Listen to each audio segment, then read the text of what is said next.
علیکم ورحمۃ اللہ تعالی وبرکاتہ۔ نحمد و نصلی علی رسول الکریم، اما بعد فاعوذ باللہ من الشیطان الرجیم، بسم اللہ الرحمن الرحیم۔ ان اللہ وملائکتہ یصلون علی النبی یا ایھا الذین آمنوا صلوا علیہ وسلموا تسلیما۔ اللہم صلی علی سیدنا و شفیعنا مولانا محمد بارک وسلم، صلاۃ و سلام علیک یا رسول اللہ صلی اللہ تعالیٰ علیہ وسلم۔ عزیزان ملت اسلامیہ، گزشتہ دن طبیعت ناساز ہونے کی وجہ سے میں نے درس اسکپ کیا۔ خیر، اخلاقیات پر یہ درس آپ سماعت کر رہے ہیں۔ 2 حدیثیں اور ہیں، اس کے بعد ان احادیث کے ذریعے جو مسئلے استنبط ہوئے، جو مسئلے باہر آئے ہیں، ان مسائل کو آپ کے سامنے پیش کرتا ہوں۔ حدیث ابو داؤد شریف کی ہے، حضرت ابو ہریرہ رضی اللہ عنہ راوی ہیں، کہتے ہیں کہ رسول پاک صلی اللہ علیہ وسلم نے فرمایا، جب کھانے میں مکھی گر جائے تو اسے غوطہ دے دو اور پھینک دو، کیونکہ اس کے ایک بازو میں بیماری ہے اور دوسرے میں شفا ہے، اور وہ اسی بازو سے اپنے آپ کو بچاتی ہے جس میں بیماری ہے، یعنی وہی بازو کھانے میں پہلے ڈالتی ہے جس میں بیماری ہے، لہٰذا پوری کو غوطہ دے دو۔ عام طور پہ ہوتا ہے جو مشروبات ہوتی ہیں، ہماری پینے کی چیزیں ہوتی ہیں، چائے، دودھ، شربت، ان طرح کی جتنی بھی چیزیں ہیں، ہوتا یہ ہے کہ اگر اس کے اندر مکھی وغیرہ گر جائے تو ہم تو پورا پھینک ہی دیتے ہیں لے آ کر۔ لیکن حدیث پاک میں حکم کیا ہے، آپ نے سماعت کیا کہ دودھ ہو یا چائے ہو یا شربت ہو یا پینے کی جو بھی چیزیں ہیں، اگر اس میں کھانے پینے کی چیز میں مکھی گر جاتی ہے تو فرمایا گیا اس کو پورا ڈپ کر دو، کیونکہ اس کے ایک پر میں بیماری ہے اور دوسرے پر میں بیماری شفا ہے۔ تو اس بات کا لحاظ رکھیں، پورے کو ضائع نہ کریں، پورے کو نہ پھینکیں، یہ اسراف ہوگا۔ اگر استعمال کرنا چاہتا ہے تو اس طرح کر سکتا ہے۔ پھر آخری حدیث ابو داؤد نے کی ہے، یہ بھی حضرت ابو ہریرہ رضی اللہ عنہ سے روایت ہے، کہتے کہ رسول پاک صلی اللہ علیہ وسلم نے فرمایا، جو شخص کھانا کھائے اور دانتوں میں کچھ رہ جائے، اسے اگر خلال سے نکالے تو تھوک دے اور زبان سے نکالے تو نگل جائے۔ جس نے ایسا کیا اچھا کیا، اور نہیں کیا تو بھی کچھ حرج نہیں۔ خلال کہتے ہیں نکالنا، جیسے کہ ٹوتھ پک وغیرہ ہوتی ہے اور دیگر چیزیں ہوتی ہیں، ہم ان چیزوں سے اپنے دانتوں کو صاف کرتے ہیں۔ تو کہا کہ یار نکال کر پھینکنا چاہے تو پھینک دے، اور اگر زبان کے ذریعے ہی اندر سے ہی نکال رہا ہے، کیسے کیسے ہوتا ہے، زبان لگا لگا کے نکالتے ہیں، اور نکال کر اسے نگل گیا تو یہ بھی اچھا کام ہے۔ لیکن ہاں، غیر اخلاقی کام یہ ہے لوگوں کے سامنے اپنے منہ کے اندر ہاتھ ڈالنا اور پھنسی ہوئی چیز کو واپس نکالنا اور واپس نکال کر پھر اسے نگل جانا، یہ غیر اخلاقی کام ہوتا ہے۔ بعض دفعہ لوگوں کو دیکھا جاتا ہے اس طرح کرتے ہیں، تو انہیں اس سے گریز کرنا چاہیے۔ اب چونکہ مسائل فقہیہ اس سے کیا بنتے ہیں، کیا ساری چیزیں، اس کو آپ کے سامنے بیان کیا جاتا ہے۔ کہہ رہے بعض صورت میں کھانا فرض ہے، کھانے کی بات چلی تھی نا، لیکن بعض حالتیں ایسی آتی ہیں کہ ہم پر کھانا فرض ہو جاتا ہے۔ کہتے ہیں کہ اگر اسے کھائیں گے تو ثواب ملے گا، اور نہیں کھائیں گے تو اللہ تعالیٰ عذاب میں مبتلا کرے گا۔ ایسی صورت بھی پیدا ہوتی ہے۔ وہ صورت کیا ہے، آگے بتا رہے ہیں، اگر بھوک کا اتنا غلبہ ہو کہ جانتا ہو نہ کھانے سے مر جائے گا تو اتنا کھا لینا جس سے جان بچ جائے، فرض ہے۔ فرض مطلب سمجھتے، حکم کیا ہے، فرض کرنا ہی ہے۔ جیسے نماز 5 وقت کی آپ کے اوپر فرض ہے، تہجد آپ پر فرض نہیں ہے، چاشت، اشراق یہ آپ پر فرض نہیں ہے، آپ نہیں پڑھیں گے آپ کی گرفت نہیں ہوگی۔ لیکن یہ 5 وقت جو فجر سے عشاء تک ہے، یہ آپ پر فرض قرار دے دیا کہ اگر آپ نے اس کو چھوڑا تو سخت گرفت ہوگی اور مستحق عذاب ہوگا بندہ۔ اسی طرح ایسی حالت پیش آ گئی کہ بھوک کی شدت ہے اور پتہ ہے کہ اگر میں نہیں کھایا تو مر جاؤں گا، تو ایسی حالت میں کھانا اس کے اوپر فرض ہو جاتا ہے۔ پھر کہہ رہے ہیں اس صورت میں اگر نہیں کھایا یہاں تک کہ مر گیا تو گنہگار ہوا۔ اتنا کھا لینا کہ کھڑے ہو کر نماز پڑھنے کی طاقت آ جائے اور روزہ رکھ سکے، یعنی نہ کھانے پر اتنا کمزور ہو جائے گا کہ کھڑے ہو کر نماز نہ پڑھ سکے گا، روزہ نہ رکھ سکے گا، تو اس مقدار سے کھا لینا ضروری بھی ہے اور اس پر ثواب بھی ہے۔ ہونا یہی چاہیے کہ اتنا کھا لے کہ کھانے پینے کے بعد نماز بھی پڑھ سکے، روزہ بھی رکھ سکے۔ کچھ لوگ ہوتے ہیں کہ بھوکے ہی رہنا پسند کرتے ہیں، جیسے کہ عام دنوں میں ہی میں نے ایک خاتون کو دیکھا تھا ایک جگہ پر، ان کا وزن کا کچھ معاملہ تھا تو انہوں نے کھانا پینا ہی چھوڑ دیا، اور رمضان المبارک کا بھی ایک حال ایسا ہے کہ صرف کھجور کھا کر وہ پانی پی لیتے تھے، اور ان کا حال ایسا ہوا کہ پھر وہ عشاء کی نماز کے لیے کھڑے ہونا بھی ان کے لیے پریشانی کی باعث بن گئی۔ تو صحت وہی ہے کہ جس میں ہمیں طاقت ملے اور ہم اللہ رب العزت کی عبادت کر سکیں۔ وہ صحت کسی کام کی نہیں کہ ہم پتلے دبلے تو دکھ رہے ہیں لیکن کھڑے ہونے بھی نہ پائیں، چلنے میں ہمارے پیر لڑکھڑائیں، ایسی صحت کسی کام کی نہیں۔ یوں ہی بہت فربا ہو جانا، اس کا دوسرا پہلو یہ بھی رکھتا ہوں میں، بہت زیادہ فربا موٹا ہو جانا کہ بیٹھنے اٹھنے میں تکلیف ہو جائے، سجدہ کرنے میں پریشانی ہو، تو اس طرح کی صحت سے بھی پناہ مانگنی چاہیے۔ آپ کو میں بتاؤں، حضرت عمر رضی اللہ عنہ کے دور میں ایک شخص جس کا پیٹ بہت زیادہ باہر تھا۔ کچھ لوگ اس طرح کے ہوتے ہیں کہ جو پتلے دبلے ہوتے ہیں اور پیٹ بہت عجیب طریقے سے باہر ہوتا ہے، اور کچھ لوگ ایسے ہوتے ہیں کہ ان کی جسم و جسمانیت کے ساتھ پیٹ بھی تھوڑا آ جاتا ہے، تو ان کے ہیلتھ کے اعتبار سے بڑھتا ہے۔ اور ایک کچھ ایسے ہوتے ہیں جو میں نے اکثر جو شرابی ہوتے ہیں ان کو دیکھا اس طرح، ڈرنک کرنے والے، ان کے پیٹ بہت باہر ہوتے ہیں، پتلے دبلے ہوتے ہیں لیکن پیٹ اکثر باہر آ جاتا ہے۔ تو اسی طرح کا ایک شخص جب حضرت عمر رضی اللہ عنہ کے سامنے سے گزرا، آپ نے کہا یہ کیا ہے؟ تو اس نے کہا یہ اللہ کی رحمت ہے، یعنی میں کھا پی رہا ہوں تو اس وجہ سے یہ نکلا ہے۔ تب آپ نے فرمایا اللہ کی رحمت نہیں، یہ اللہ کا عذاب ہے، یہ اللہ کا عذاب ہے، چلنے پھرنے اٹھنے بیٹھنے ہر طرح کی پریشانیاں اس سے آئیں گی۔ تو خیر، کھانا پینا جو بھی ہو ایک لحاظ سے ہونا چاہیے، نہ ہی اتنا کم ہو کہ موت کا اندیشہ ہو جائے، اور نہ ہی اتنا زیادہ ہو کہ کھا کر بھی موت کا اندیشہ ہو جائے، دونوں اعتبار سے گریز کرنا چاہیے۔ اب کچھ چیزیں یہاں مسائل کے طور پر بیان ہیں، میں سرعت کے ساتھ پڑھوں گا چونکہ یہ ایسی حالت جلدی آتی نہیں، لیکن مسئلہ آیا ہے تو آپ کے سامنے پیش کرتا ہوں۔ کہہ رہے اضطرار کی حالت میں، یعنی جبکہ جان جانے کا اندیشہ ہے، اگر حلال چیز کھانے کے لیے نہیں ملتی تو حرام چیز یا مردار یا دوسرے کی چیز کھا کر اپنی جان بچائے، اور ان چیزوں سے کھا لینے پر اس صورت میں مواخذہ نہیں بلکہ نہ کھا کر مر جانے پر مواخذہ ہے، اگرچہ پرائی چیز کھانے میں تاوان دینا ہوگا۔ ایک مسئلہ یہاں پر بتا رہے، تاوان کا مطلب ہوتا ہے بدلہ دینا، ٹھیک ہے، مواخذہ کا مطلب ہوتا ہے پکڑ ہونا۔ اب کہہ رہے ہیں جان جانے کا اندیشہ تھا، حلال چیز کوئی موجود نہیں ہے، حرام چیز موجود ہے۔ حرام چیز کا مطلب ایسے سمجھ لیں، ایک جانور وہ ہوتا ہے جسے ہم نے ذبح کیا اللہ کا نام لے کر، اب وہ ہمارے لیے حلال ہے، لیکن کوئی چیز کھانے کے لیے موجود نہیں، مرا ہوا جانور پڑا تھا، اب اس کو ہی کاٹا، اس کو ہی بنایا اور کھانے لگا، یا کچا گوشت ہی کھانے لگا، اس اعتبار سے کھایا کہ میری جان بچ جائے، تو اب اس میں اس کے لیے پکڑ نہیں ہوگی کہ تو نے حلال نہیں کھایا۔ اپنی جان کو بچانے کے لیے یہ سارے اعمال کرنا اس کے لیے درست ہے۔ یوں ہی اس کے پاس چیز موجود نہیں تھی، لیکن آس پاس میں جو لوگ موجود تھے ان کے پاس تھی، تو ان کا سامان بھی لے کر اپنی جان بچا سکتا ہے، اس طرح بھی وہ کر سکتا ہے۔ لہٰذا اگر اس طرح کرتا ہے تو بعد میں اس کو تاوان دینا پڑے گا، بدلہ دینا پڑے گا، لیکن فی الوقت اپنی جان کو بچائے۔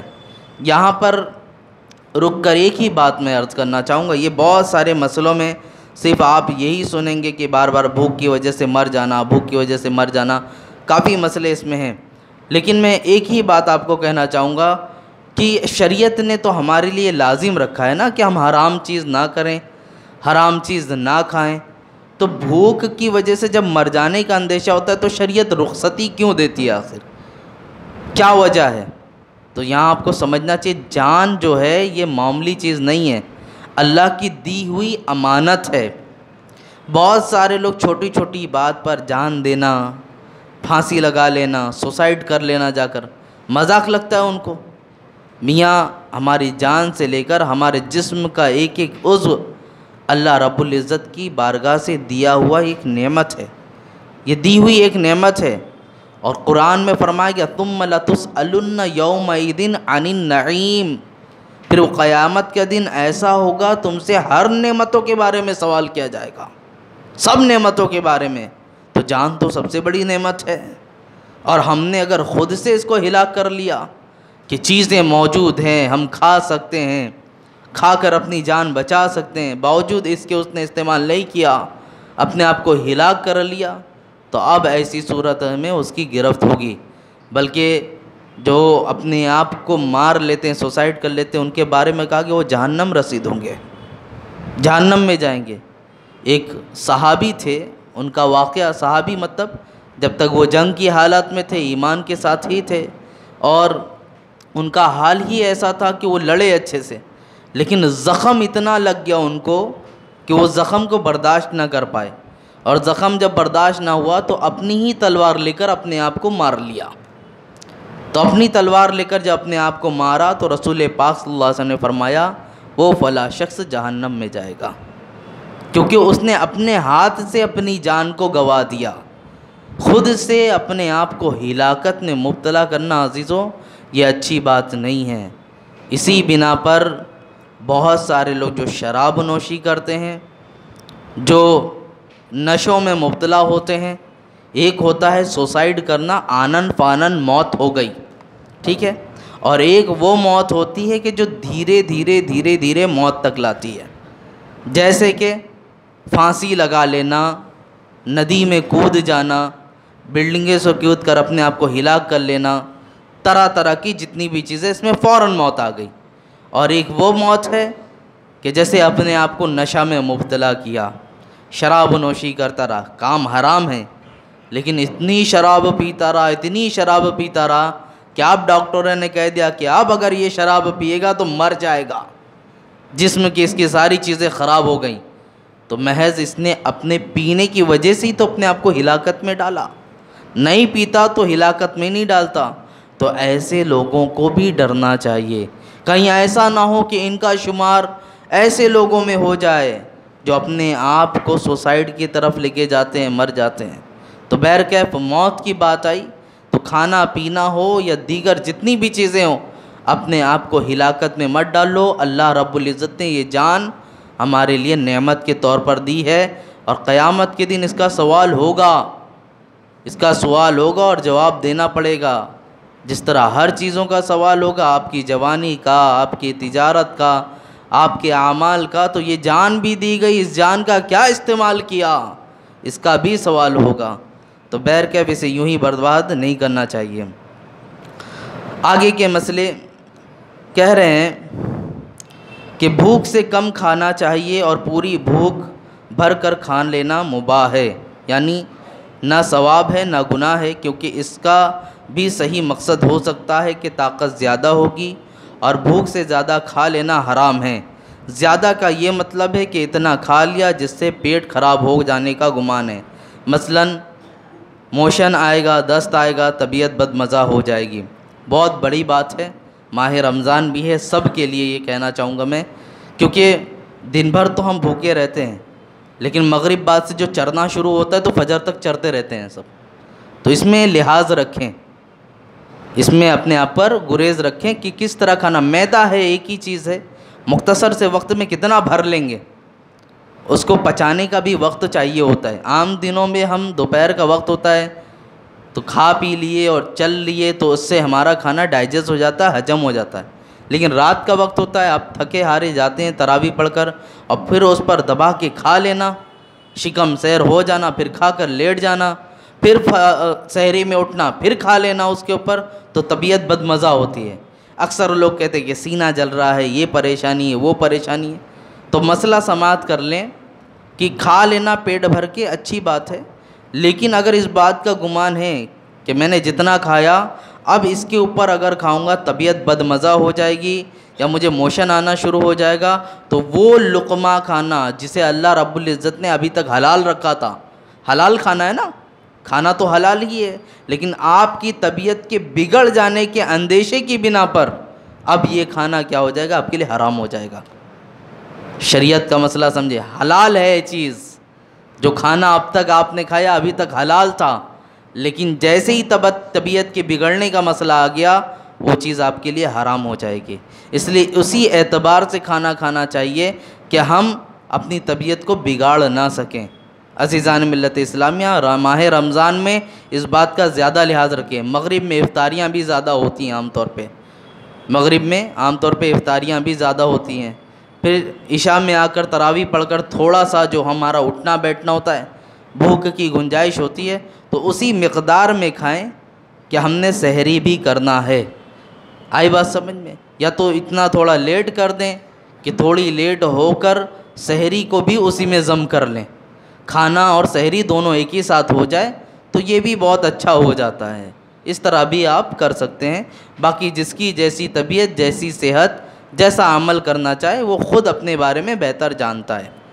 آگے کا مسئلہ، اگر بھوک سے کچھ زیادہ اس لیے کھا لیا کہ کل کا روزہ اچھی طرح رکھ سکے گا، روزہ میں کمزوری نہیں پیدا ہوگی تو حرج نہیں، جبکہ اتنی ہی زیادتی ہو جس سے معدہ خراب ہونے کا اندیشہ نہ ہو، اور معلوم ہو کہ زیادہ نہ کھایا تو کمزوری ہوگی، دوسرے کاموں میں دقت ہوگی۔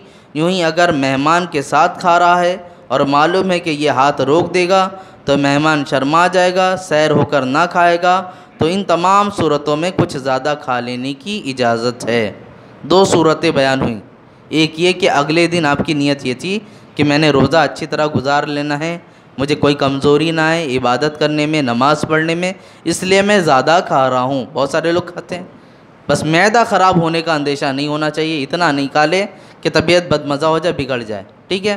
دوسرا مسئلہ یہ کہ کوئی مہمان بھی آیا ہے اور آپ کی طبیعت کیسی ہوتی ہے؟ کم کھانے کی ہوتی ہے، لیکن آپ کو پتہ ہے کہ اگر میں نے ہاتھ روک دیا تو اب یہ بھی رک جائے گا، میں کتنا بھی بولوں گا، تو اس بنا پر اگرچہ آپ کا پیٹ بھر جاتا ہے، اس پر تھوڑا زیادہ کرنا مہمان کی خوشی کے لیے، اس کی شکم سیری کے لیے آپ اور زیادہ مزید کھا سکتے ہیں اس پہ۔ آئی بات سمجھ میں؟ یہ ایک آداب سکھایا جا رہا ہے کہ مہمان بھی آئے تو کس طرح ہونا چاہیے۔ آگے کے مسئلے سماعت کریں۔ کہتے ہیں ریاضت و مجاہدے میں ایسی تقلیل غذا کی عبادت مفروضہ کی ادا میں ضعف پیدا ہو جائے، مثلا اتنا کمزور ہو گیا کہ کھڑا ہو کر نماز نہ پڑھ سکے گا تو یہ ناجائز ہے، اور اگر اس حد کی کمزوری نہ پیدا ہو تو حرج نہیں۔ مجاہدہ کرتے ہیں، مجاہدہ سمجھتے ہیں؟ جاہدہ یجاہدو جہادن فہو مجاہد، جہاد کا لفظ بھی اسی سے آتا ہے، کوشش کرنا۔ الجہد معنی ہوتا ہے کوشش کرنا۔ جہاد کا کچھ جاہل لوگ غلط مقصد نکالتے ہیں، ان کو کاٹنا، ان کو کاٹنا، لڑکیاں بھگانا، یہ سب اسلام سے لا کر جوڑ دیا گیا۔ ابھی کچھ لوگ ہیں بہت واویلا مچا رہے ہیں، آئے دن ان کی ویڈیوز وائرل ہو رہی ہے اور آ رہے ہیں کہ اسلام سکھاتا ہی کیا ہے، قرآن تمہارا سکھاتا ہی کیا ہے، جہاد کرنا۔ ان سے معنی پوچھا گیا جہاد کا مطلب کیا ہے، تو کہتے ہیں کہ گائے کو کاٹ دینا یہی جہاد ہے۔ اس کو صاف الفاظ میں کہتا ہوں، ہندیوں لڑکی کو بھگا کے لے کے جانا یہی جہاد ہے۔ شریعت ہماری خود منع کرتی ہے، میاں تم نے جہاد کا مطلب جانا ہی نہیں، جہاد کا مطلب کیا ہے، اس کا معنی کیا ہے، یہ ان کے دماغ میں آ بھی نہیں سکتا۔ یہ جاہل ہیں، اپنے دماغ سے بنا کر جو بات بولتے ہیں اور دوسری چیز کو بدنام کرنا چاہتے ہیں، یہ بس ان کا یہی پروپیگنڈا ہے کہ ان کے بارے میں چرچا کرو، جس کو کوئی نہیں جانتا اس کو سب جاننا شروع کر دیں گے۔ تو بہرکیف جاہدہ یجاہد معنی ہوتا ہے کوشش کرنا۔ اب اپنے آپ میں کوشش کیا کرنا ہوتا ہے کہ میں کم کھا کر اپنے آپ کو نیک بنا لوں، کیونکہ زیادہ کھانا، ایک بات اور بتا دے رہا ہوں، میں کتاب احیاء العلوم کا مطالعہ کر رہا تھا، جب یہ بات میرے سامنے سے گزری ایک وقت کے لیے میرے رونگٹے کھڑے ہو گئے۔ حضرت امام غزالی علیہ رحمہ نے لکھا تھا، کثرت کھوری، زیادہ کھانا کھانے والے جو ہوتے ہیں، جو زیادہ کھانا کھانے کی عادت بنا لیتے ہیں، ان کے لیے اس بات کا اندیشہ ہے کہ ان کا خاتمہ ایمان پر نہ ہو۔ بہت بڑی بات بتا رہا ہوں میں، جو بہت جن کی طبیعت میں ہی ہے کہ بھر کر ہی کھانا ہے اپنے آپ کو، تو ان کے بارے میں یہ اندیشہ لکھا گیا کہ ان کے بارے میں ایسا اندیشہ ہے کہ ہو سکتا ہے ان کا خاتمہ ایمان پر نہ ہو۔ اس کی تفسیر میں جب جایا گیا، تشریح میں جایا گیا، تو پتہ کیا چلا کہ زیادہ کھانے سے غفلت طاری ہوتی ہے۔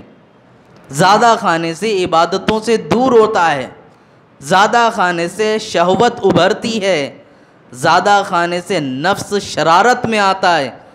تمام چیزیں کس وجہ سے ہیں؟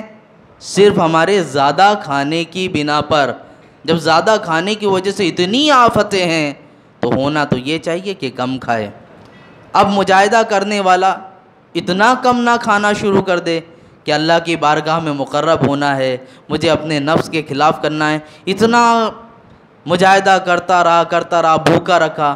اب جیسے واقعات سنتے رہتے، حضرت غوث پاک رضی اللہ عنہ 40 سال تک آپ نے مجاہدہ فرمایا، جنگل میں تھے آپ کھجور کھا کر سحری کرتے، پانی پی کر افطاری کیا کرتے تھے، تو کہا میں بھی کرنے جا رہا ہوں، میں نے بھی ایسا ہی کرنا ہے۔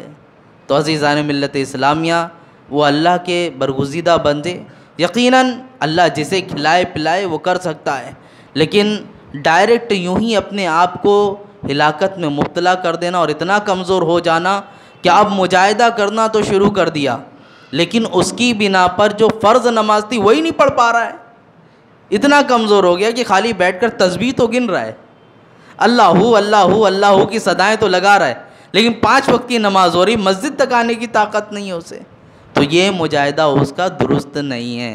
ہاں اس کے باوجود اس کو طاقت ہے، قوت ہے، وہ آ سکتا ہے، کر سکتا ہے، تو کوئی حرج نہیں ہے۔ یہاں پر یہی مسئلہ بیان کیا۔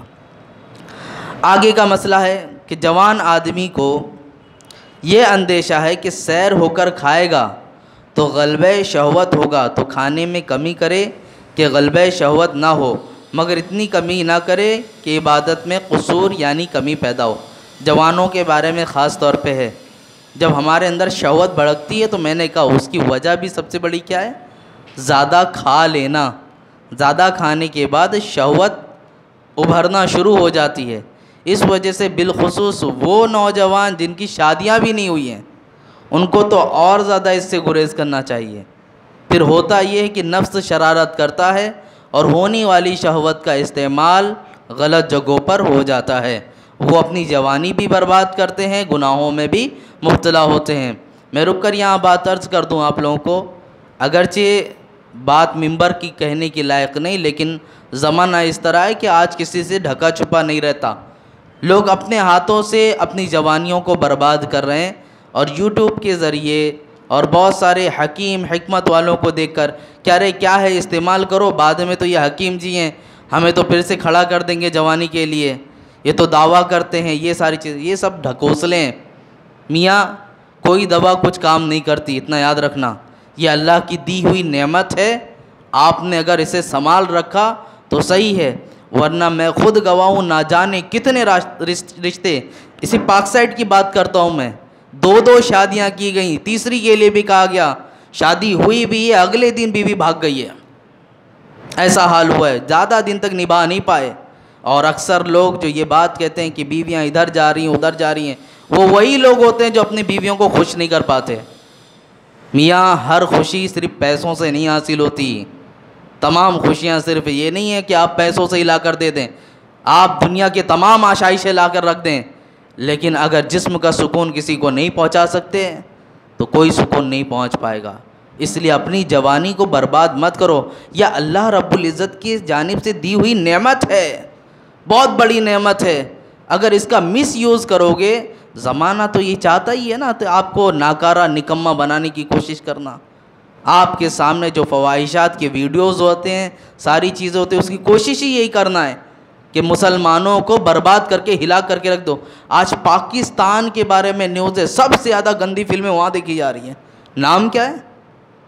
پاکستان کہتے ہیں، لیکن کئیوں سے یہ بات سنی گئی، سب سے زیادہ مس یوز وہاں ہو رہا ہے۔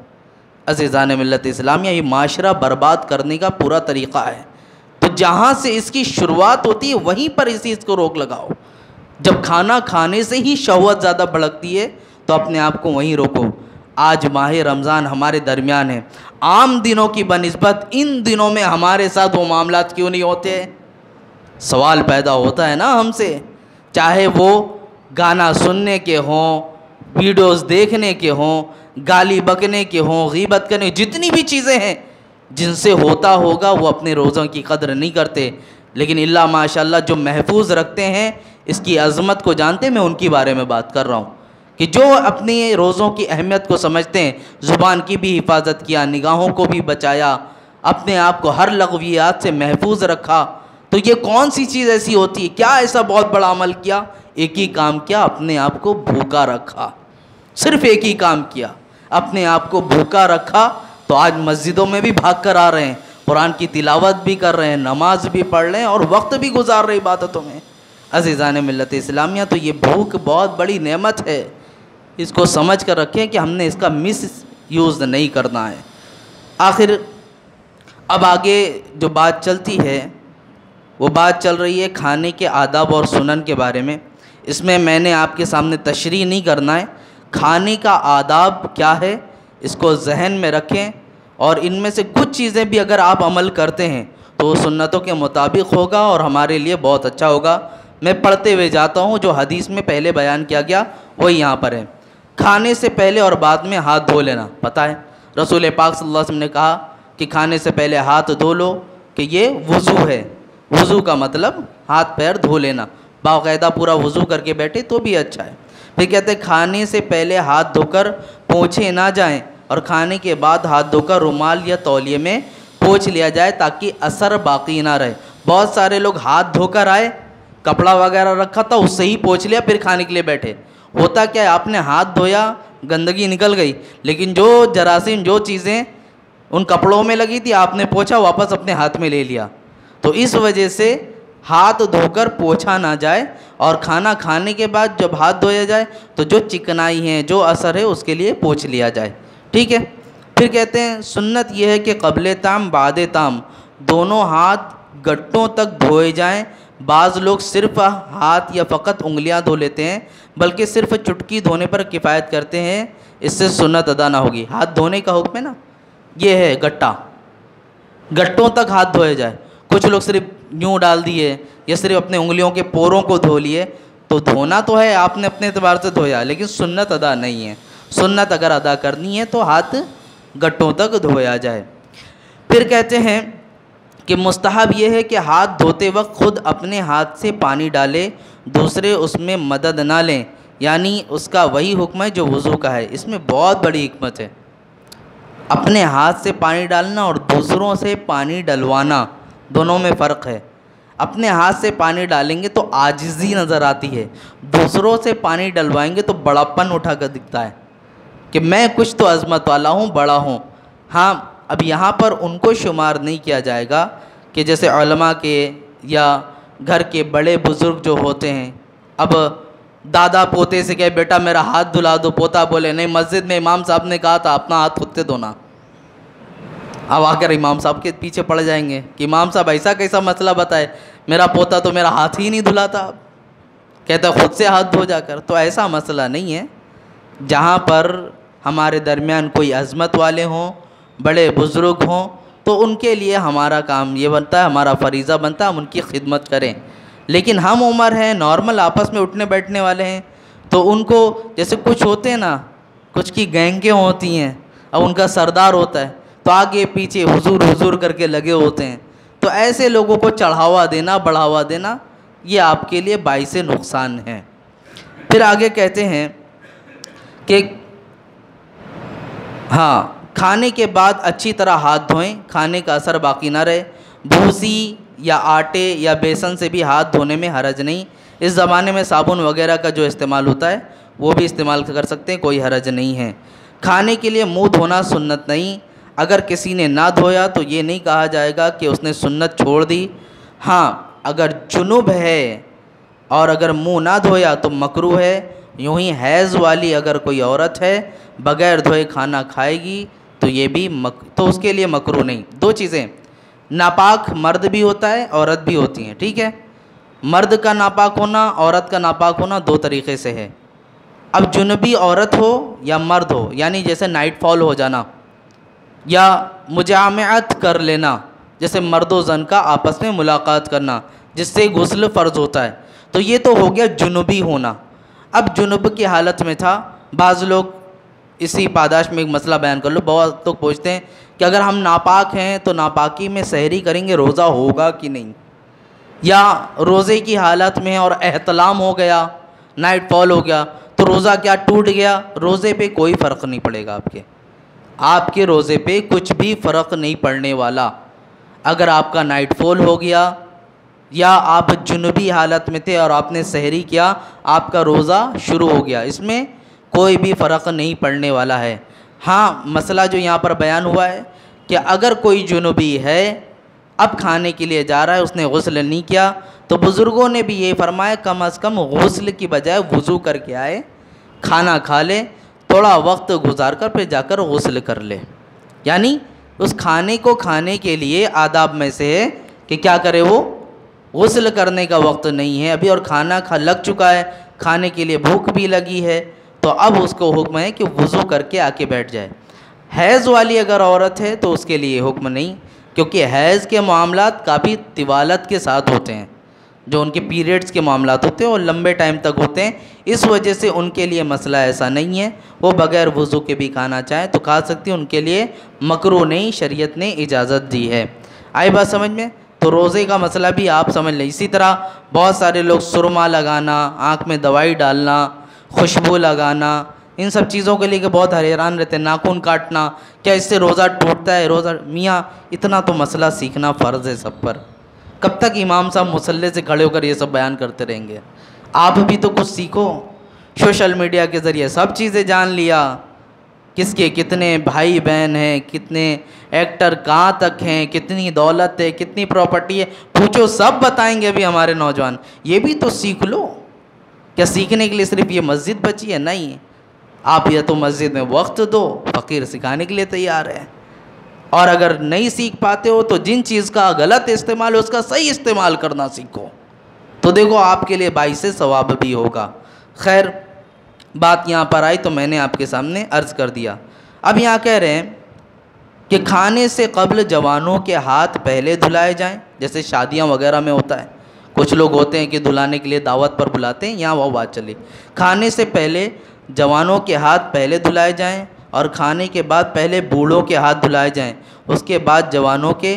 یہی حکم علماء اور مشائخ کا بھی ہے کہ کھانے سے پہلے اور آخر میں دونوں کا لحاظ رکھا جائے۔ کیا وجہ ہے کہ جوانوں کا پہلے، بوڑھوں کا بعد میں؟ اس میں حکمت یہ ہے، بوڑھوں کا ہاتھ پہلے دھلا دیا، وہ آ کر بیٹھ گئے، ابھی جوانوں کا ہاتھ دھل رہا ہے تو وہ ان کو انتظار کرنا پڑے گا، اور یہ نہیں ہونا چاہیے کہ گھر کا بوڑھا شخص چھوٹے کے لیے انتظار کرتا بیٹھے۔ یہ گھر کے بڑے بوڑھوں کا اسی طرح ادب سکھایا جا رہا ہے کہ آپ کے جو بڑے بوڑھے ہیں، ہوتا یہی تھا، اب تو زمانے میں ایسا نہیں ہے، ورنہ ہم نے بھی دیکھا ہے ہمارے گھروں میں کہ جب تک بڑے لوگ بیٹھے ہوتے تھے وہ کھانے کے لیے روٹی نہیں توڑتے تھے، دوسرے لوگ ہاتھ نہیں بڑھاتے تھے، یہ معاملات تھا، یہ ادب تھا۔ باپ بوڑھا ہو چکا ہے لیکن بچوں کے اندر ابھی بھی ڈر تھا کہ ابا ابھی کھانا نہیں شروع کیا، ہم کیسے کھانا کھا لیں، ابا ابھی بھوکے ہیں، ہم کیسے پہلے کھانا کھا لیں، یہ ادب ہوتا تھا۔ اب تو کوئی مطلب ہی نہیں، ابا کہاں ہیں، بیٹا کہاں ہے، کیا فرق پڑتا ہے، ابا گھر میں کھا رہے، بیٹا باہر کھا کے آ رہا ہے، کیا اس میں فرق پڑتا؟ ابا نے پوچھا کھانا کھا لیا؟ ہاں کھا لیا، ابا بھی خوش ہیں، بیٹا کھانا کھا چکا ہے، کیا کھا کر آیا، کتنا کھا کر آیا، کیسے کھا کر آیا، کوئی فرق نہیں پڑتا۔ تو بہرکیف جوانوں کا ہاتھ پہلے دھلانے کی وجہ یہی ہے کہ بوڑھوں کو انتظار نہ کرنا پڑے۔ پھر کھانا رکھا گیا، کھانا کھایا گیا، اب بوڑھے کی بنسبت، جوانوں کی بنسبت کھانے کے لیے جو ہاتھ دھلانے کا حکم ہے، تو چونکہ وہ بڑے ہیں، بوڑھا بھی اٹھ گیا، جوان بھی اٹھ گیا، تو پہلے بوڑھوں کا ہاتھ دھلایا جائے، ادب یہ ہے، یہ اجلت ان میں کی جائے، ٹھیک ہے۔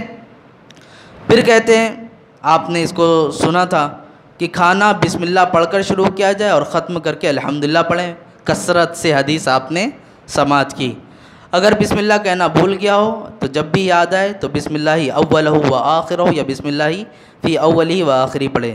پھر کہتے ہیں بسم اللہ بلند آواز سے کہے کہ ساتھ والوں کو یاد نہ ہو تو اس کے سننے کی وجہ سے یاد آ جائے۔ دو مسئلہ ہے یہاں پر، غور سے سماعت کیجیے گا۔ بسم اللہ بلند آواز سے کہے تاکہ جو بیٹھے ہیں ساتھ لوگ میں ان کو اگر یاد نہیں تو وہ بھی سن کر بسم اللہ پڑھ لیں، اور کہہ رہے کھانے کے بعد الحمدللہ آہستہ کہے، الحمدللہ آہستہ کہے، مگر جب سب لوگ فارغ ہو چکے ہوں تو الحمدللہ بھی زور سے کہے تاکہ تمام لوگ بھی شکر گزار ہو جائیں۔ اب اس کا مسئلہ کیا ہے؟ کھانا کھانا تھا ساتھ میں، شروعات تو ساتھ میں ہو رہی تھی، تو بسم اللہ بلند آواز سے کہہ لیا تاکہ دیگر لوگ بھی بسم اللہ پڑھ لیں۔ لیکن کھانا جب ختم ہوتا ہے تو سب کا ایک ساتھ نہیں ہوتا، کوئی تبھی ختم کرتا ہے، کوئی جب بھی ختم کرتا ہے، آگے پیچھے ختم ہوتے ہیں۔ اب اگر اٹھنا چاہتا ہے تو آہستہ سے الحمدللہ کہے۔ اس میں اس بات کا شائبہ ہے تاکہ آپ کی جانب سے ریاکاری نہ ثابت ہو کہ میں تو شکر گزار بندہ ہوں، الحمدللہ کر کے اٹھ رہا ہوں۔ ایک یہ بھی اس میں نکتہ ہے، کچھ لوگ ہوتے نا چلتے پھرتے اٹھتے بیٹھتے اللہ اللہ بہت کس کس کے بولتے۔ اگر آپ کی طبیعت میں ایسا ہے اور جسم ایسا ہو گیا ہے کہ اٹھتے بیٹھتے وہ چیز نکل رہی ہے تو اس کا اجر اس کا ثواب اللہ یقیناً دے گا۔ اور اگر نیت یہ ہے کہ لوگوں کے درمیان اچھا مانا جاؤں، اچھا شمار ہوں، تو لوگ اچھا تو مانیں گے لیکن محشر میں اچھے نہیں مانے جاؤ گے، سب منہ پہ مار دیا جائے گا، کیونکہ ریاکاری بہت بڑا گناہ ہے۔ تو عزیزان ملت اسلامیہ اس کو ہمیشہ ذہن میں رکھیں کہ ریاکاری، دکھاوے، ان چیزوں سے بھی محفوظ ہوتے رہیں۔ پھر آگے کہتے ہیں، میں مختصر سا بچا ہوا ہے، زیادہ وقت نہیں لوں گا آپ کا، کہتے ہیں کہ روٹی پر کوئی چیز نہ رکھی جائے۔ بہت سارے لوگ ہوتے ہیں نا روٹی کے اوپر کٹوریاں رکھ کر یا کوئی دیگر چیز رکھ کے لاتے ہیں، تو اس طرح نہیں کرنا چاہیے۔ ہاں روٹی پہ ڈائریکٹ سبزی کو رکھ دیا، کھانے والی کسی چیز کو لے لیا تو اس میں کوئی حرج نہیں، لیکن کھٹوری وغیرہ یا دیگر چیز کو رکھ کے لے کر آیا ہے تو یہ خلاف ادب ہے، ٹھیک ہے۔ پھر کہتے ہیں کہ ہاتھ یا چھری کو روٹی سے نہ پوچھیں۔ بہت لوگ ہوتے ہیں نا ہاتھ میں سالن لگ گیا تو روٹی سے ہی پوچھ ڈالیں، یا چھری پہ لگ گیا تو اس سے ہی صاف کرنا شروع کر۔ ارے میاں کیا پوچھنا ہے، وہ پوچھا بنا کر رکھے، وہ ہاتھ صاف کرنے کا ٹوال ہے تمہارا، اس کے ہی پوچھنے شروع کر دے۔ ادب، کھانے والی چیز کو کھانے کی طرح استعمال کرو، یعنی مشابہت مت کرو۔ ہمارا ہاتھ پوچھنے کا کام کس سے ہوتا ہے؟ رومال سے، ٹاول سے، تو تم روٹیوں کو وہ مقام دے رہے ہو، یہ ادب کے خلاف ہے، اتنا یاد رکھیں۔ پھر کہہ رہے ہیں تکیہ لگا کر ننگے سر کھانا ادب کے خلاف ہے۔ یہ بھی بہت بڑا المیہ ہے آج ہمارے درمیان، نوابوں کی طرح صوفے پہ بیٹھ جانا اور تکیہ لگا لینا، ایک ہاتھ میں ریموٹ، سامنے ٹی وی یا تو موبائل چالو ہو جائے، کان میں ایئر فون لگا لینا اور پھر کھانا شروع ہو جانا۔ آزو بازو کیا ہو گیا، بھوکمپ آ کے بھی گیا، میاں کو پتہ نہیں چلنا ہے، اب تو یہ تو اپنی دنیا میں مصروف رہنا ہے۔ تو یہ ادب کے خلاف ہے میاں۔ اور یہ جو آج فیشن بنا ہوا ہے، میں نے بار بار کہا، نوجوانوں نے آج ٹوپیاں اتار دی ہیں کہ نماز میں بھی آتے ہیں۔ میں نے کئی جگہوں پر مسجدوں میں دیکھا، آتے ہیں بلا جھجک کھڑے ہوتے ہیں اور نماز پڑھنا شروع کر دیتے ہیں، اور ان کو کون سا مسئلہ ایسا بتایا کہ معلوم نہیں۔ اتنا یاد رکھنا، دو نیت ہے، ایک نیت ہے تحقیر کی، بوجھ سمجھنے کی، اور ایک نیت ہے کہ اپنے آپ میں عاجزی لانے کی۔ دو نیت ہے ٹوپی کے اوپر۔ اگر یہ نیت ہے کہ تحقیر، ٹوپی تو ہے سنت، تو فرض تھوڑی نہ ہے، چلتا ہے، نماز ہو جاتی ہے، نماز کے لیے جو چیز فرض ہے، جو ضروری ہے، وضو غسل میں کر کے آیا ہوں، چلتا ہے ٹوپی ہے بول کر کے، تو نبی پاک صلی اللہ علیہ وسلم کی سنت بھی ہے۔ اب اس سنت کو چھوٹا سمجھو گے تو بہت بڑا حکم لگے گا، یہ بات یاد رکھ لینا، بہت بڑا حکم لگے گا۔ اور یہ سنتوں کو ہلکا جاننے والے جتنے لوگ ہیں، ہوتا یہی ہے، پھر وہ فرض سے بھی دور ہونے لگتے ہیں۔ اسی لیے سنتوں کو ہلکا نہ سمجھنا، ٹھیک ہے، پہلی چیز۔ دوسری چیز، جو اتار کر پڑھتے ہیں وہ کن کے لیے ہے؟ میاں وہ ان کے لیے عاجزی ہوتی ہے کہ جن کا باضابطہ یہ پگڑی کا ہونا، امامے کا ہونا، ٹوپی کا ہونا ان کا ایک شعار بنتا ہے اور ان کے لیے زمانے میں ایک مقام پیدا کرتا ہے۔ جیسے کہ ہر دور میں قبیلے وغیرہ ہوتے تھے، ان کی ٹوپیاں ان کی پہچان ہوتی تھی، ان کا سردار بھی جو ہوتا تھا ان کے لیے ایک الگ چیز ہوتی تھی۔ یا ہم نے امامہ باندھا تو امامہ ہماری عظمت کے لیے، شخصیت کو ہماری قدر آور کرتا ہے، لوگوں کے درمیان ایک امتیازیت، ایک بڑاپن پیدا کرتا ہے۔ اب اگر یہ امامہ شریف میں نے اتار دیا، یا ایسی ٹوپی جو لوگوں میں مجھے ممتاز کرتی تھی میں نے اتار دیا، یہ نیت لے کے کہ مولا زمانے میں اگرچہ میں بڑا تھا لیکن تیری بارگاہ میں میں حقیر ہوں، فقیر ہوں، اپنی پیشانی کو ایسے ہی جھکاؤں گا، اب یہ انکساری ہوگی اور اس کا ثواب ملے گا۔ یہی بات مصلی کی بھی ہے۔ میں ان کو پھر کہنا چاہوں گا، پھر مصلی بھی ہٹاؤ میاں، خالی ٹوپی میں عاجزی انکساری نہیں ہے، زمین پر نماز پڑھنا شروع کرو۔ قالین پر، مصلی پر نماز پڑھنے سے زیادہ افضل زمین پر ہے، یہ بھی تو مسئلہ ہے۔ اس پر نہیں عمل ہوتا، اس پر تو نہیں، قالین پر ہی پڑھنا ہے، پنکھے کے نیچے ہی آ کر پڑھنا ہے، تمام سہولت، لیکن یہ ٹوپی میں بہت بھاری پڑتا ہے۔ تو اس بات کا لحاظ رکھیں کہ ٹوپیوں کی قدر کریں اس وجہ سے کہ ہمارے نبی نے پہنا ہے، یہ سنت ہے، اس کو چھوٹا نہ سمجھیں، ٹھیک ہے۔ پھر آگے کہہ رہے ہیں کہ بائیں ہاتھ کو زمین پر ٹیک دے کر کھانا بھی مکروہ ہے۔ کچھ لوگ ایسے ہاتھ رکھ کے کھاتے رہتے، معلوم ہے؟ یہ ہاتھ ہے نا، یا تو ادھر رکھیں گے یا تو سامنے رکھیں گے، اس طرح کھانا کھانا شریعت میں اس کو بھی ناپسند کیا گیا ہے۔ آگے کہتے ہیں کہ روٹی کا کنارہ توڑ کر ڈال دینا اور بیچ کا کھا لینا یہ اسراف ہے، بلکہ پوری روٹی کھائے۔ ہاں اگر کنارہ کچا رہ گیا ہے تو اس کے کھانے میں کوئی بھی تکلیف نہیں، اسی طرح اس کے نہ کھانے میں کوئی بھی حرج نہیں۔ اسی طرح اگر معلوم ہے کہ یہ ٹوٹے ہوئے دوسرے لوگ کھا لیں گے، ضائع نہ ہوں گے، تو بھی حرج نہیں ہے۔ یہی حکم اس کا بھی ہے کہ روٹی میں جو حصہ پھولا ہوا ہے اس کو کھا لیتے ہیں، باقی چھوڑ دیتے ہیں۔ دو طرح کی روٹی ہوتی ہے، ایک ہے کہ روٹی کو پورا پھلا دیا گیا، جیسے پراٹھے وغیرہ بنتے ہیں تو لوگ کیا کرتے، جو اوپر پھولا ہوا تھا پراٹھے کا حصہ اس کو چمڑے کے طور پر نکال دیا کھینچ کر، اس کو کھا لیا اور پراٹھے کو ایسے ہی چھوڑ دیا، اب وہ پڑا ہی رہ جاتا ہے، دوسرے لوگ بھی نہیں کھاتے پھر اس کو۔ یوں ہی روٹی کا کنارہ نکال دینا، جیسے ٹائٹ ہو جاتا ہے، کافی وقت ہو جاتا ہے، رات میں بنا تھا، سحری میں کھا رہے ہیں، اب کنارے کا حصہ جو ہوتا ہے وہ سخت ہو گیا تو اس کو توڑ کے کنارے کا پھینک دینا اور بیچ کا حصہ کھا لینا۔ تو اب اس میں اگر دیکھیں دو چیزیں ہیں، اگر کوئی وہ چیزوں کو استعمال کر لیتا ہے تو کوئی حرج ہی نہیں، کوئی پریشانی نہیں۔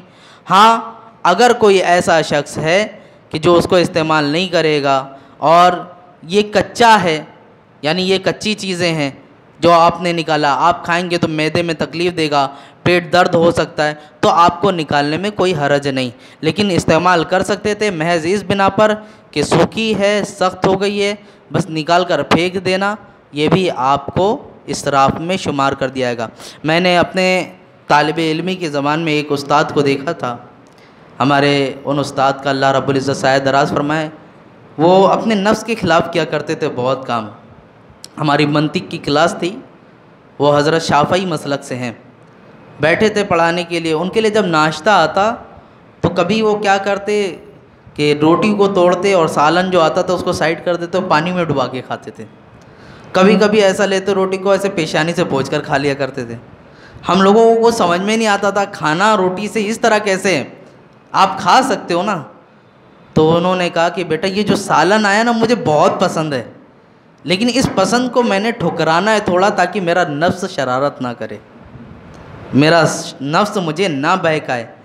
پتہ یہاں پر یہ چلا، انہوں نے یہ درس دیا ہمیں، ہر خواہش کو پوری کر لینا تباہی کی طرف لے کے جاتا ہے۔ ہر خواہش کو من کیا کچھ اچھا کھانا ہے، اٹھائے اور نکل گئے دور دراز کا سفر کر کے کہ اچھا کھانا تھا، تو دیکھو اس میں وقت بھی جاتا ہے۔ ہاں کوئی لے کر جاتا ہے کھلانے پلانے کے لیے، کبھی کدار جائیں تو صحیح ہے، لیکن ہوتا یہ ہے کہ 30 کے 30 دن اگر کرلا اور ممبئی میں گزار لے لوگ تو ان کے لیے تو سوال بنتا ہے اتنا کہ ماہ رمضان وہاں جاگنے کے لیے نہیں تھا، کبھی آپ سحری کر سکتے ہیں، جا سکتے ہیں، خریداری کر رہے ہیں، وقت آ گیا تو کر لیں، یا دل ہے کبھی کدار جا سکتے ہیں، اتنی اجازت دی گئی، لیکن اپنا شعار یہی بنا لینا کہ جاگنا ہی وہیں پر، رہنا ہی وہیں۔ کچھ لوگوں کو تو ممبئی میں نے ایسا بھی دیکھا کہ وہ جگہ خاص کر کے رکھے تھے اور وہاں کرسیاں لگی تھی، تو اسی لائن میں کئی دکانیں تھیں، میں نے کہا یہ لوگ کرسی لگا کے بیٹھے، ان کو کوئی منع نہیں کرتا؟ تو وہیں علاقے کے ایک صاحب تھے، انہوں نے کہا میاں یہ جگہ خریدی جاتی ہے رمضان میں، کچھ لوگ ایسے ہوتے ہیں جو جگہ پر یا تو ان کی ہو یا تو اتنے دن کا وہ بھاڑا دیتے ہیں کہ ہم محض بیٹھیں گے اور یہاں ہمارے لوگ بیٹھ کر چکلس کریں گے۔ وہاں کے لوگوں نے ایسا بتایا، واللہ عالم بالصواب، کہاں تک صحیح ہے کہاں تک نہیں معلوم مجھے، لیکن یہ جملہ انہیں فلاں شخص کا تھا، میاں ہم کہاں جا رہے ہیں یہ راتوں کو گزار کر۔ اور ایک صاحب اور بھی تھے، وہ دوسرے مذہب سے تعلق رکھنے والے، کہا تم مسلمانوں میں ایک چیز مجھے سمجھ میں نہیں آتی، رات میں اتنی دیر تک جاگتے کیوں ہو؟ وہ کہتا ہے رات میں اتنی دیر تک جاگتے کیوں ہو؟ رات تو بنی سونے کے لیے۔ وہ بولا اس کو بھی لے کر جانے کی کوشش کیے کہ چلو جائیں گے، ادھر جائیں گے ادھر جائیں گے کھانے کے لیے، نہیں میرے گھر کا ٹائم ہے 9 بجے تک کھانا کھانا، اس کے بعد سو جانا، صبح جلدی اٹھنا ہے۔ ہمارے لیے جو حکم تھا وہ غیر کر رہے ہیں۔ قرآن نے جو ہمارے لیے کیا، وَجَعَلْنَا اللَّيْلَ لِبَاسًا وَجَعَلْنَا النَّهَارَ مَعَاشًا، رات بنی ہے تمہارے آرام کے لیے، اس کو ڈھانک دیا گیا، دن بنا ہے کام کے لیے، ہمارا الٹا ہو گیا حال۔ تو خیر آداب کے خلاف ہے ان سب چیزوں کو لحاظ رکھیں۔ آگے کی بات تھوڑی چیزیں اور میں آپ کے سامنے رکھ دوں، وقت شاید بہت زیادہ لے لیا میں نے، 2 منٹ اور لوں گا بس۔ کہہ رہے ہیں آگے کا مسئلہ ایسا ہے، راستے اور بازار میں کھانا مکروہ ہے، راستے اور بازار میں کھانا یہ شریعت کو ناپسند ہے، ہو سکے بچ سکتے ہیں تو راستے اور بازار سے بچیں۔ پھر کہتے ہیں کہ کھانا کھاتے وقت جب کوئی آ جاتا ہے تو ہندوستان کا عرف یہ ہے کہ اسے کھانے کے لیے پوچھتے ہیں اور کہتے ہیں آؤ کھانا کھاؤ، اور اگر نہ پوچھے تو تعین کرتے ہیں کہ انہوں نے پوچھا تک نہیں۔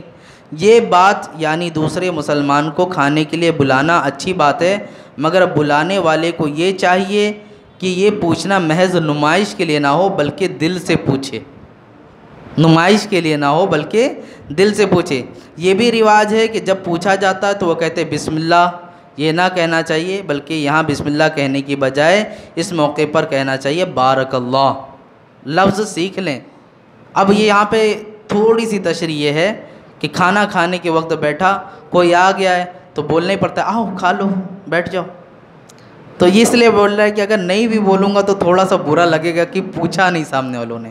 میاں بلا رہے ہو تو واقعتاً سچ میں بلاؤ، جگہ بنا دو، اصرار کرو، تھوڑا سا چکھ لو، یہ کر لینا اچھا ہوتا ہے۔ محض اس لیے نہیں کہ بول لیا اور سامنے والا بھی کہتا ہے بسم اللہ کریے، بسم اللہ کریے۔ عزیزان ملت اسلامیہ، یہ ساری چیزیں نہیں، کوئی اگر کھانے کے لیے آتا ہے تو اسے شریک کر لینا آپ کی کھانے کی برکت کو بڑھاتا ہے، اتنا یاد رکھنا۔ تو نمائش کے لیے نہ ہو، یا تو پوچھو ہی مت، اور پوچھ رہے ہو تو اس کو اچھی طرح پوچھو، اور کہنے کے لیے بسم اللہ کریے، اس کو بسم اللہ کرنا یاد مت دلاؤ، کھانے پر دعا کرو بارک اللہ، یعنی اللہ اس کھانے میں اور برکت دے، یہ ہونا چاہیے۔ آگے اور بھی مسئلے ہیں، تھوڑے سے بچیں، انشاءاللہ اس کو کل آپ کے سامنے پیش کر کے ایک نیا ٹاپک، چاہے وہ زیورات کے حوالے سے ہوں گے یا دیگر ہوگا، جو نماز وغیرہ میں بھی ہم زیورات وغیرہ پہنتے ہیں، یا مرد کے لیے کن چیزوں کو پہننا چاہیے، کن چیزوں کو نہیں پہننا چاہیے، عورتیں کیا کیا پہن سکتی ہیں، نماز کی حالت میں کیا حکم ہوگا، انشاءاللہ وہ آپ کے سامنے پیش کیے جائیں گے۔ اللہ رب العزت کہنے سننے سے زیادہ عمل کی توفیق عطا فرمائے۔ اے پاک پروردگار عالم، جو کچھ بیان ہوا ان سنتوں پر ہمیں بھی عمل کی توفیق عطا فرما، مولا علم نافع عطا فرما، علم زار سے بچا، اس ماہ رمضان کی خوب برکتیں عطا فرما۔ یہاں جتنے لوگ بیٹھے ہیں مولا تعالیٰ ان سب کے بیٹھنے کو تو اپنی بارگاہ میں شرف قبولیت عطا فرما۔ اے اللہ تیری بارگاہ میں التجا اور دعا ہے، یہاں بہت سارے لوگ ایسے ہیں جن کے دلوں میں نیک حاجات، تمنائیں، مرادیں، تو علیم و خبیر ہے۔ اے اللہ تو دلوں کے حال کو جاننے والا، سب کی جائز تمناؤں کو، مرادوں کو نبی پاک صلی اللہ علیہ وسلم کے تو فعل قبول و مقبول فرما۔ اے اللہ ہم سب کی مغفرت عامہ عطا فرما، جب تک جیے ایمان پر زندہ رکھ، جب موت آنی ہو تو ایمان پر موت نصیب فرما، حلال کھانے اور کمانے کی توفیق عطا فرما۔ وصلی اللہ تعالی علی خیر خلقہ محمد وآلہ وصحبہ اجمعین برحمتک یا ارحم الراحمین، وما علینا الا البلاغ۔ السلام علیکم ورحمۃ اللہ تعالی وبرکاتہ۔